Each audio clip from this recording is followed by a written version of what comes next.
And with that, Robert? Thank you.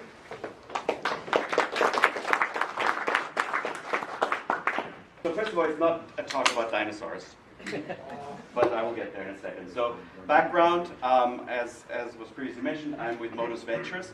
It's a seed stage venture fund here in Silicon Valley, and we focus on sensors, software, and services around autonomous systems. And that can be driving, flying, all kinds of autonomous systems. These are some representative investments, not all of them, but we have some of them.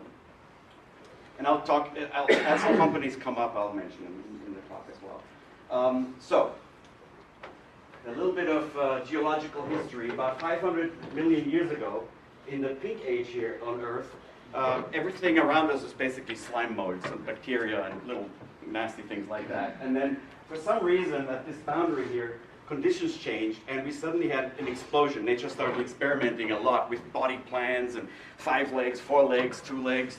Not legs, but 5, the stars. And all the modern body plans that we see today actually were created around that long ago. And so the dinosaurs were around here, and then the big impact crater was around here, but all the body plans come from that. So something was right about here to have nature suddenly explode the number of body plans that came up. If I make this slightly frivolous comparison with our sensors and how sensors suddenly have exploded in the last decade and a half. So here, yes? Sorry to interrupt. I want to mic you. Oh. Can you hear me in the back? People in the back are having a hard time. Sorry. You just put on your lapel and How about that?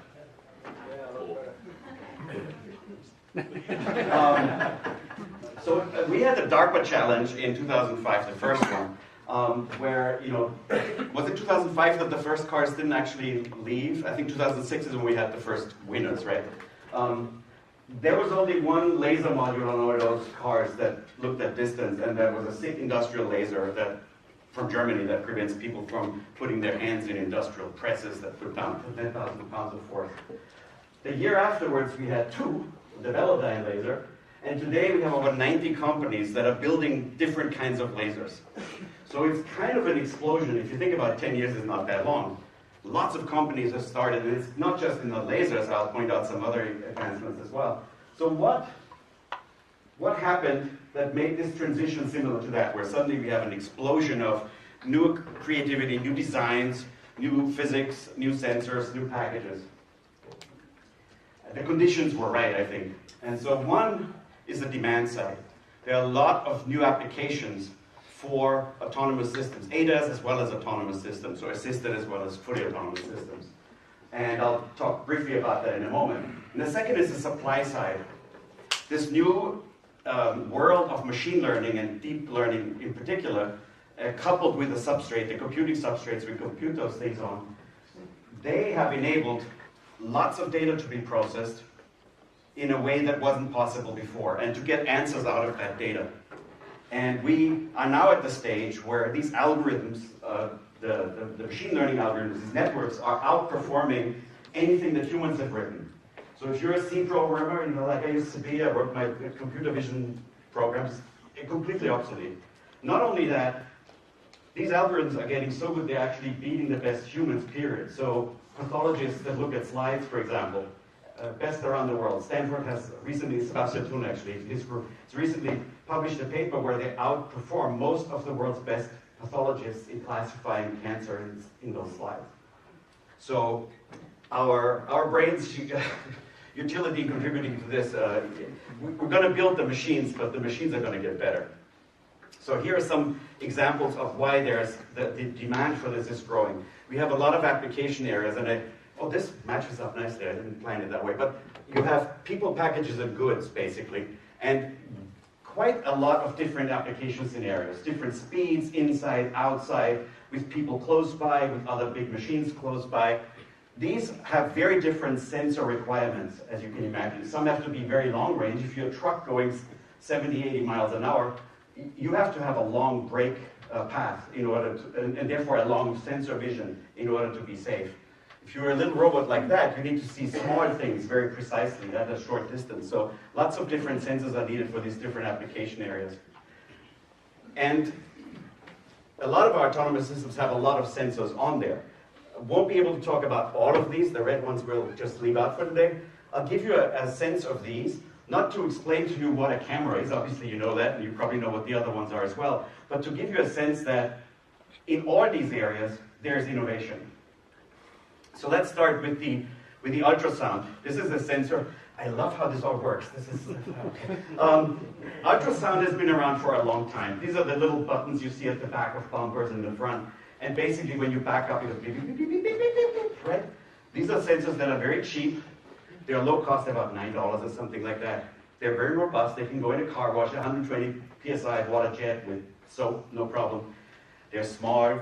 But they're like Mr. Magoo glasses. You know, they're very thick glasses. It's a one-dimensional sensor. It sees whether you're backing into a wall and maybe another car, but it doesn't see things like this. So it'll happily back into those.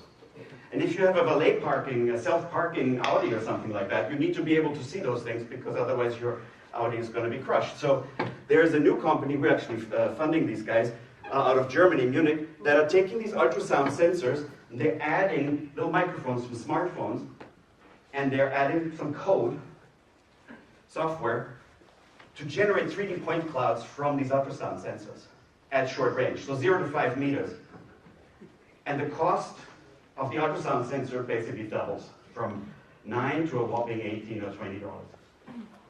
So that's very interesting because you can now sense objects and classify objects and sense little things like barriers and cones and little people or dogs without employing expensive radars or lidars at short range. Then you've heard about radars. They're everywhere. There are actually many production cars these days. At S-Class, I think, has 5 radars in it. They're great because they are relatively long wavelengths, so they're 70 gigahertz, something like that. That means they can, the waves propagate through fog and rain and snow, which means they can see through that stuff, which is great. Radars also measure relative velocity, so not just there is something over here, but is it moving away from me or towards me? This is useful information if you're building an autonomous system. And they're fairly long range. Ultrasound is 0 to 5 meter, radar can go 100 meters, 150 meters, maybe even more. One of the problems with radar is that it's still fuzzy. You don't get a very high resolution picture because one of the trade-offs with long wavelengths is that it reaches through stuff, but you don't get a very precise picture. So people have been experimenting, and I'll bring that example up in more detail later, with beamforming radars and imaging radars that have much higher resolution, using techniques from the military like phased array radars that come from very large systems where they're on boats, on ships to defend against incoming missiles and things like that. So that technology is making its way into the automotive radars as well. And then lidars.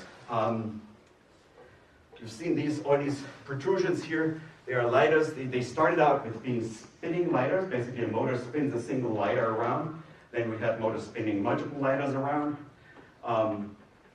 Because they use light, infrared light, which is much higher wavelength than radar, it's much more precise in terms of determining how far things are away, which is useful. But it doesn't see through stuff very easily. So that's the trade-off. It doesn't need illumination like a camera, which is great, so it can work in complete darkness. The resolution, if you think about a camera image or your monitor on your screen or this thing here, that's probably 1,000 lines vertically. Radars nowadays, they started, as I mentioned, with 1 line, and then they had 16, and then they have 64. This is still a much lower number than what the typical camera provides. So therefore, it's actually pretty low resolution. Imagine doing this to your face, and that's kind of what a LiDAR sees. There has been a lot of development in the LiDAR world. So they have mechanical ones that spin, micromechanical ones, MIMs, galvanic mirrors that deflect the laser that's shining on it to steer it. There's a few companies now that actually are doing solid state, including one of ours. That's one of ours, Quantigy there. That's really needed for automotive grade because anything that can rattle apart, anything mechanical, will break. There are scanned, steerable, flash, continuous wave, frequency modulated continuous wave. There's a whole universe of LiDARs. As I said, about 90 companies now that are doing LiDARs. It's quite fascinating because they all have slightly different specs and benefits.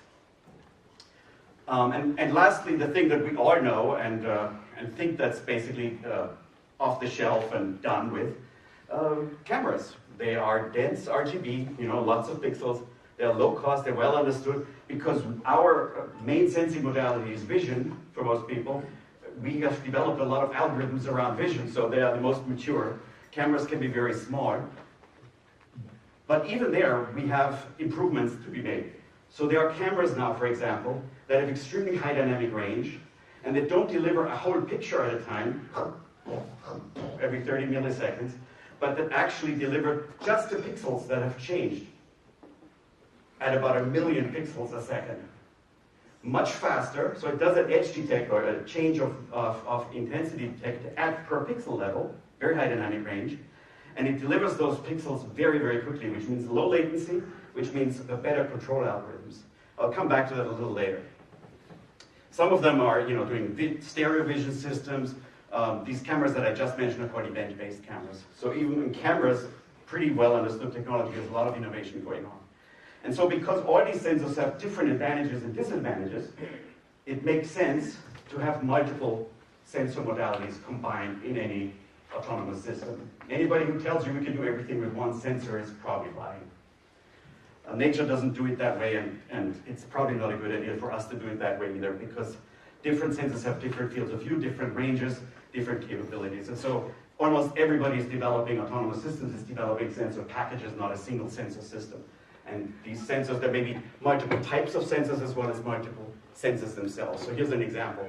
Let's be fair, right? Elon has started more car companies and more rocket ship companies than either of us. That's true, but he's using radar and camera now. I know, it's okay. Maybe if you CES, Amnon Shashua from Mobileye said that he wants the car to drive only with camera first and then add all yes. the sensors. Let's see what he actually does, because behind the scenes is really putting lidars in. So he's putting lidars in the car? He changed his philosophy to being camera only to being small lidar and camera. Yeah. I want to say, this is not a religious debate, right? This will also change over time, because lidars, Elon says no lidars. Well, as a lidar costs $75,000, that's what he wants for the whole car, right? That doesn't compute. So yes, but if the lidar is $200, that makes a difference. So I think that's part of this Cambrian explosion, is that we will see the downstream systems, the sensor packages, the engineers putting these whole things together, they will make determinations that are different from 5 or 10 years ago. And I think those changes will actually continue to change for a while. As I said, there's quite a few sensors in here. So 10 years ago, the question was really a science fair, not science fair, I don't want to minimize it. It was a science question. Can we do it at all, yes or no? And the answer was yes. People at the second DARPA challenge and at the third one, and the improvements have continued since, have made incredible progress and have shown that you can, under certain conditions, drive autonomously. That was a science problem. So we've now moved to an engineering problem, where instead of saying, yes, we can do it or not, but at any cost, we're now looking at, well, can we hide those sensors? Can we make it cost effective? Can this thing run for, let's say, 5 years without braking continuously? What's the thermal budget? Is it going to be really hot in that car because I've got a supercomputer running in the back? How much power does the whole system consume? Like most of our heads here do 20 watts. Sorry, what? 20 watts. That's a third of your porch light. Some of us use less, but that's 86 billion neurons. That's a lot, right? We're orders of magnitude away from that level of efficiency. 20 watts. So there's a lot here that engineering envelope developers will change over the next few years based on the availability of new sensors and new computing paradigms.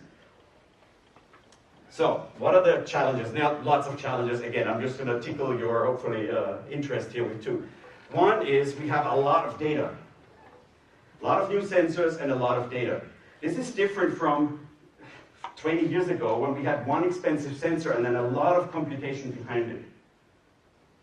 Now we're looking at a lot of data from a lot of sensors, different modes of sensing as well. And the second thing is, and that's going to be invariant, I think, for the next decade, at least maybe two, that there is going to be a tremendous amount of change every year, much more than we've seen in the past.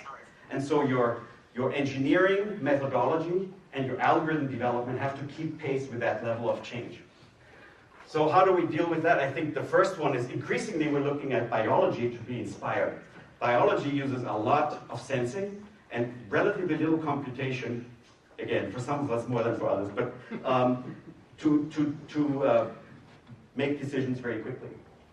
And the second thing is, this change management is going to become a real important thing for developers.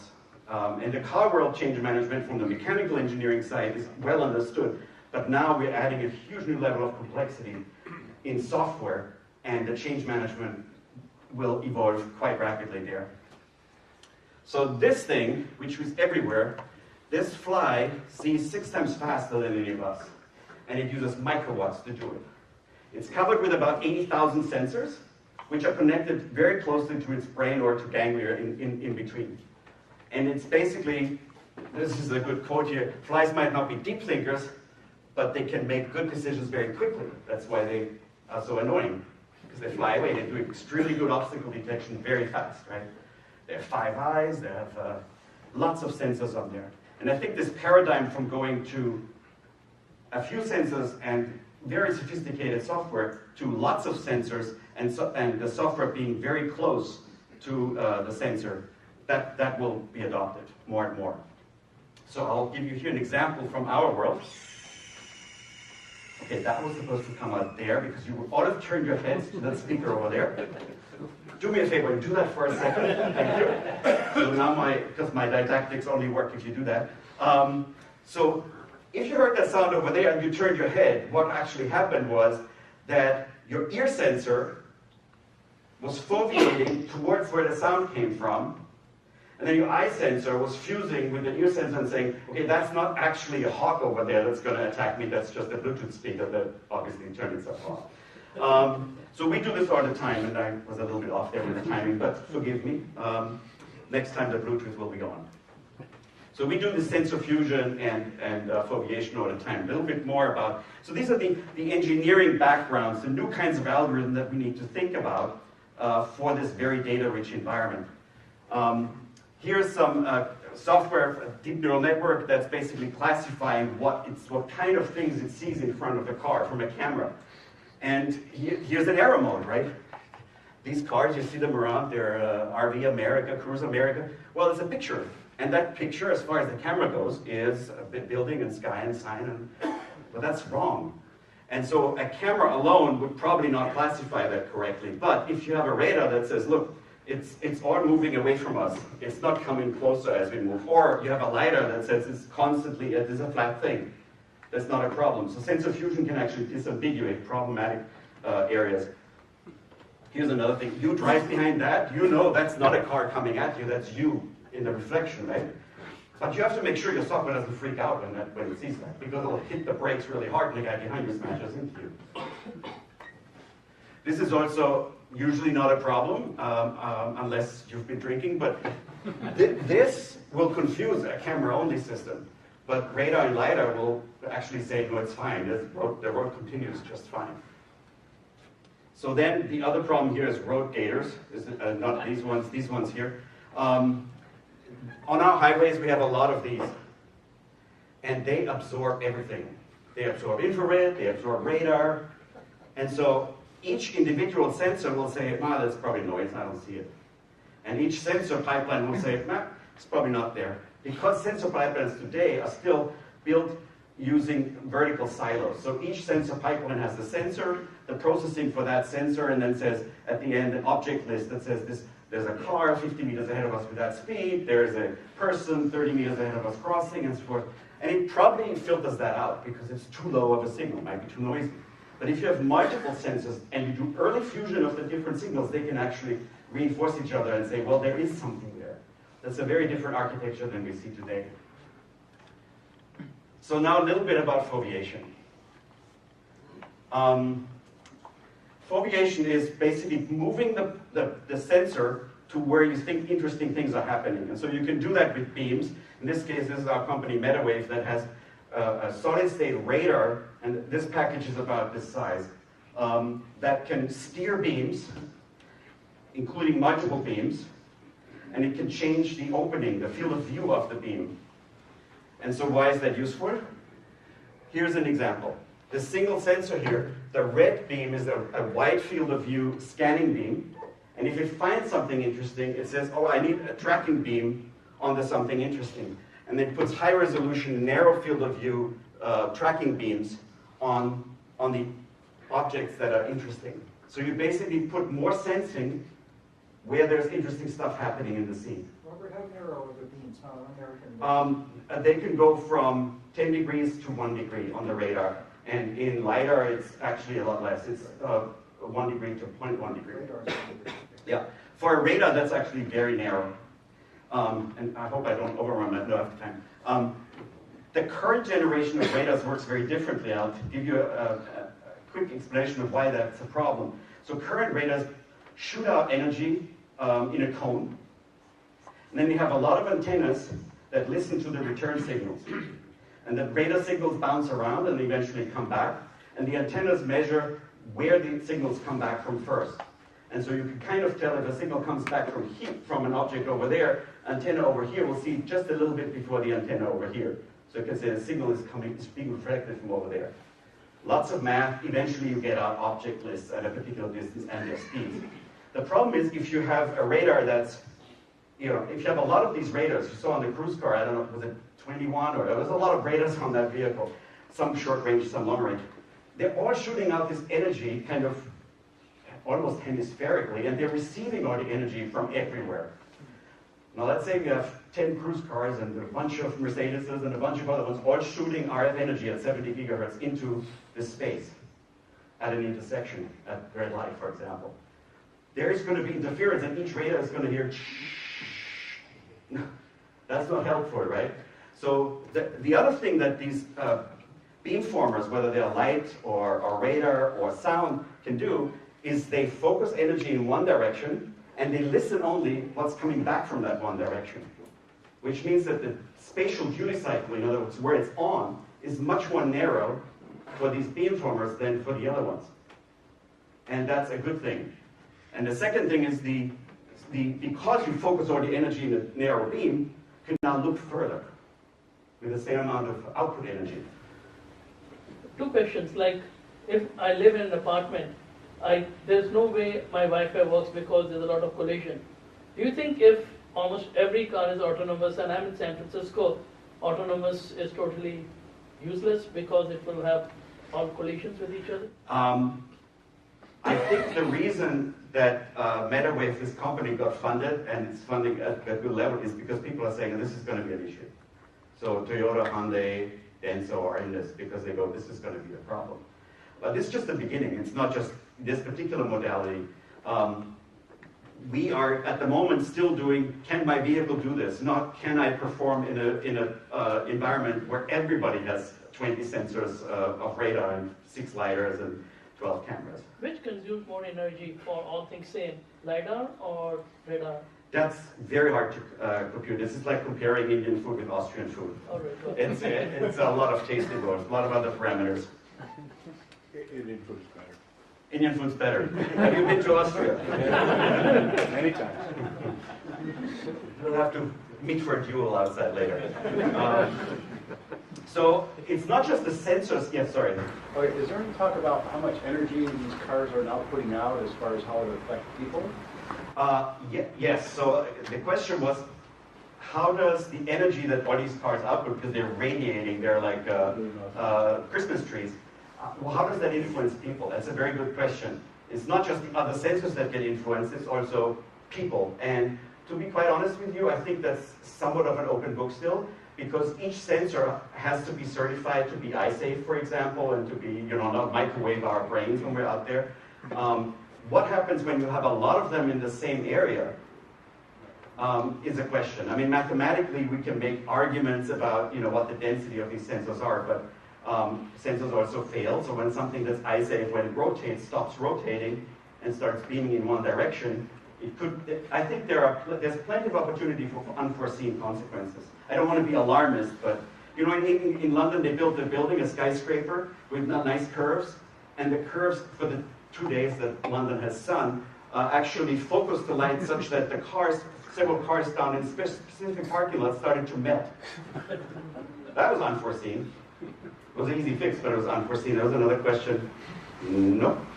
Yes? Yeah, well, has there been an attempt, or are companies trying to take sensors out of the car and have them on the road? Like you mentioned, the gator, the road gator. I mean, cameras or LiDARs or radars in the street showing and beaming that information back to the automobile itself. Yes. Taking the sensors out of the car. No, absolutely, that's been the case. You've seen when you go fast track, there are sensors on the infrastructure. On the autostrada in Italy, or most of the toll roads, toll motorways in Europe, there are sensors that both take a picture of you and your license plate, as well as take radar sensing of whether the traffic is moving or not.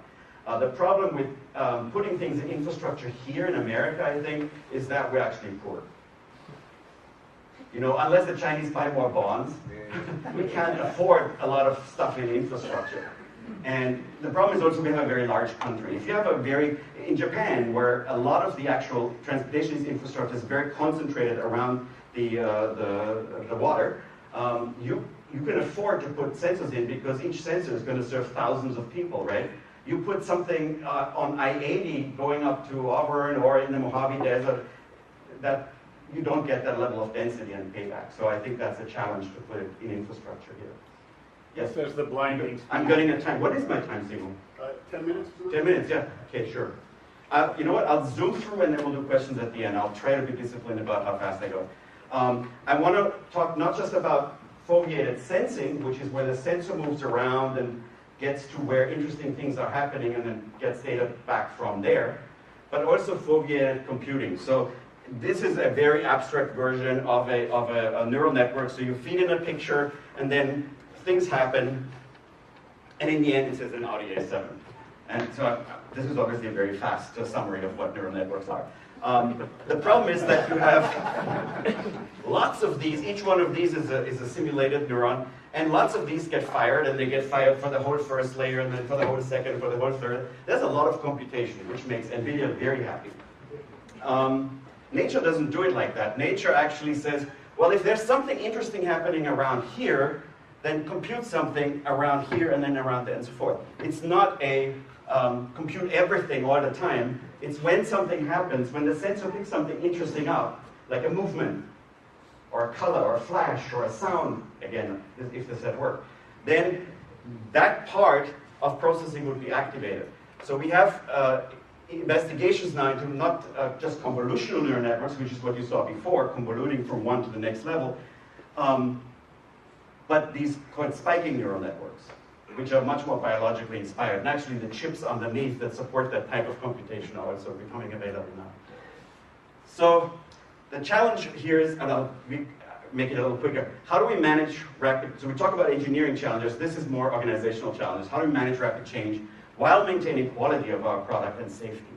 So some of these terms have to be part of your vocabulary if you're doing autonomous systems design. I'm not going into many of them, I'll just focus on this one.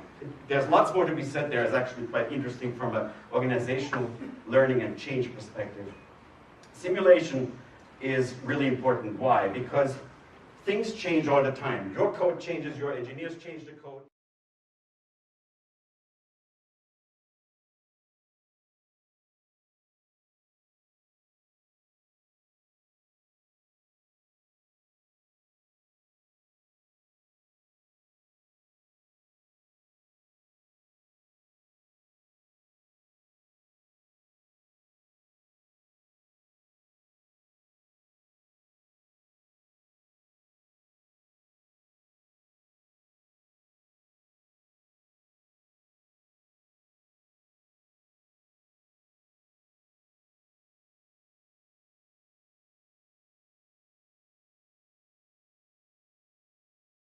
Kritikk, er du enig i det? I så fall så har det vært en usedvanlig mislykket strategi fra regjeringen. For det har vel blitt mer oppmerksomhet om dette enn noen gang tidligere. Reporter Astrid Randen. Utfordringen med å få unge i arbeid er så stor at den ikke kan overlates til myndighetene alene. Flere bedrifter må nå ta mer samfunnsansvar, sier hotellkongen Petter Stordalen. Over 70 000 unge er virksomhet eller utdanning.